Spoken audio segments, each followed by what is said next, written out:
25% of wrongful convictions involve a false confession, not a planted witness, not fabricated evidence. The innocent person looked investigators in the eye and said, "I did it." They described the crime in detail. They signed their name. Some of them cried with what looked like genuine guilt. And here is what makes this truly terrifying. Most of them were not mentally ill. Most of them were not coerced with physical violence. Most of them were ordinary people, people like you, who walked into an interrogation room innocent and walked out having confessed to murder. The human mind can be broken so completely that it convinces itself it is guilty. And the method used to break it is completely legal. You have probably told yourself something reassuring. If I were innocent, I would never confess. That thought feels solid. Feels like a fact about your character. It is not. Psychologists who study interrogation have reached a deeply uncomfortable conclusion. Innocence is not protection. In fact, innocence might make you more vulnerable, not less. Here is why that matters right now. The techniques designed to extract false confessions are not locked inside police interrogation rooms. Versions of them are being used in offices, in relationships, in family arguments. Right now, today, on people who have no idea what is happening to them. Someone in your life may have already used one of these techniques on you. You didn't confess to a crime, but you accepted blame you didn't deserve. You apologized for something that wasn't your fault. You started to believe a version of yourself that someone else constructed. That is the same psychological mechanism. The interrogation room just makes it faster and more extreme. Before you can protect yourself from this, you need to understand exactly how a completely innocent person ends up destroying their own life with their own words. In 1989, 5 teenagers were arrested in New York City. They ranged in age from 14 to 16. A jogger named Trisha Maley had been brutally attacked in Central Park. Police needed answers fast. The pressure was enormous. Each boy was brought in separately. Each one was interrogated for between 14 and 30 hours, without a parent present for most of that time. No physical evidence connected any of them to the crime. But one by one they confessed. Their confessions were detailed. They were emotional. They were captured on video. Prosecutors showed those tapes to juries, and juries believed them completely. The boys, who became known as the Central Park Five, were convicted. They served between 6 and 13 years in prison. Then in 2002, a convicted serial rapist named Matias Reyes came forward. DNA confirmed he acted alone. He had no connection to the 5 boys. They had confessed to a crime that was physically impossible for them to have committed. So why did they confess? Psychologists who later studied the case identified a process called internalization. It works like this. The interrogators didn't just pressure the boys to confess. They told them they were there. They suggested details.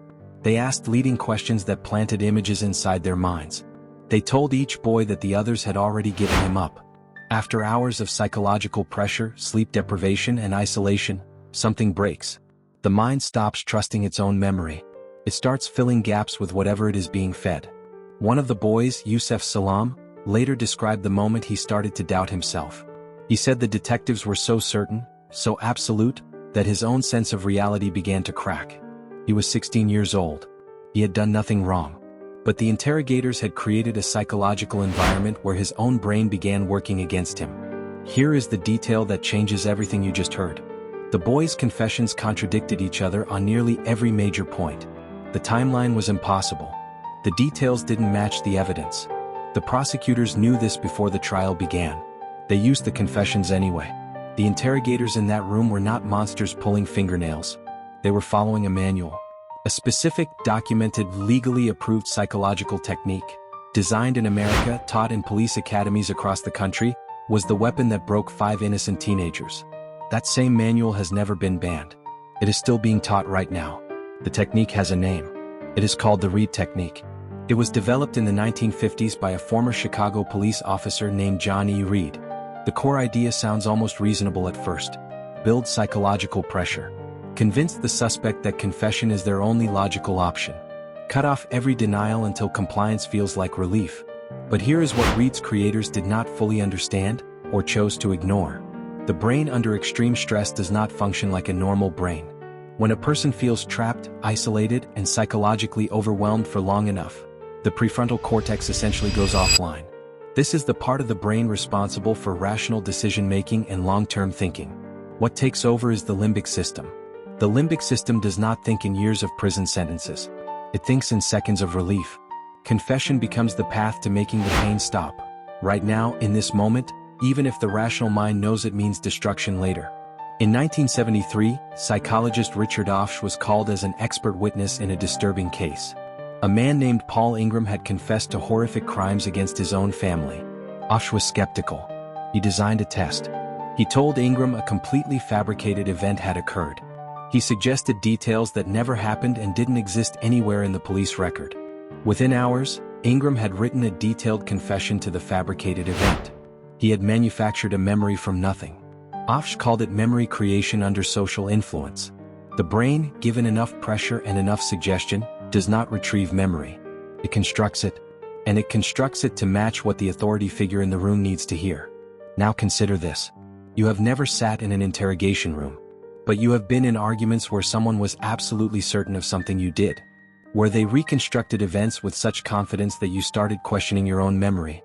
You have been in relationships where you apologized, not because you were wrong, but because the other person's certainty wore your certainty down. That is the same mechanism. Smaller scale. Same brain. Same chemistry. Same collapse. Think about the last time you apologized just to end an argument. You told yourself it was the mature thing to do. But what if your brain had simply hit its pressure threshold? What if you didn't apologize because you were wrong? What if you confessed because the pain of resistance became unbearable, and your mind chose survival over truth? Recognizing this in your own life starts with one question. Am I agreeing because I believe this, or because I'm exhausted? That distinction is everything. There are specific signs that someone is using pressure-based psychological tactics on you. First, they repeat the same accusation with increasing certainty. They do not add new evidence. They simply intensify the existing claim. Second, they isolate the confrontation. They make sure no one else is present. No witnesses. No outside perspective. Third, they cut off your denials quickly. Every time you say that didn't happen, they redirect back to their version. Your reality is never engaged, only dismissed. Fourth, they introduce a confession as relief. Just admit it and this is over. That sentence is the turning point. That is the moment the trap closes. What you do when you recognize these signs matters enormously. Stop speaking. Literally stop. The longer an interrogation, formal or informal, continues, the more vulnerable your brain becomes. Every additional hour increases false compliance risk. Request time. In any confrontation, you are allowed to say, "I need to think about this before I respond." That is not weakness. That is your brain protecting itself. Write down your version of events immediately after any high-pressure conversation. Memory degrades fastest in the hours right after a stressful experience. Anchoring your own truth in writing is a form of psychological self-defense. Do not let someone else's certainty become your doubt. Confidence is not the same as correctness. The interrogators who broke the Central Park Five were completely certain. They were completely wrong. Here is what this entire conversation has been building toward. The legal system assumed for decades that false confessions were rare, that innocent people would fight, that the truth would protect itself. But the truth has no immune system. It cannot defend itself against sustained psychological pressure. It cannot survive sleep deprivation, isolation, and the relentless suggestion that your own memory is wrong. The Innocence Project has now exonerated over 375 wrongfully convicted people in the United States. In case after case, the confession that destroyed their life came from their own mouth. They were not weak. They were not stupid. They were human, with human brains that have a breaking point. And that breaking point is not as far away as you believe. The most dangerous thing you can tell yourself is this would never happen to me. Because the people sitting in those interrogation rooms in 1989, the teenagers, the fathers, the ordinary people who confessed to things they never did, they believed that too. So here is the question you carry with you after this ends.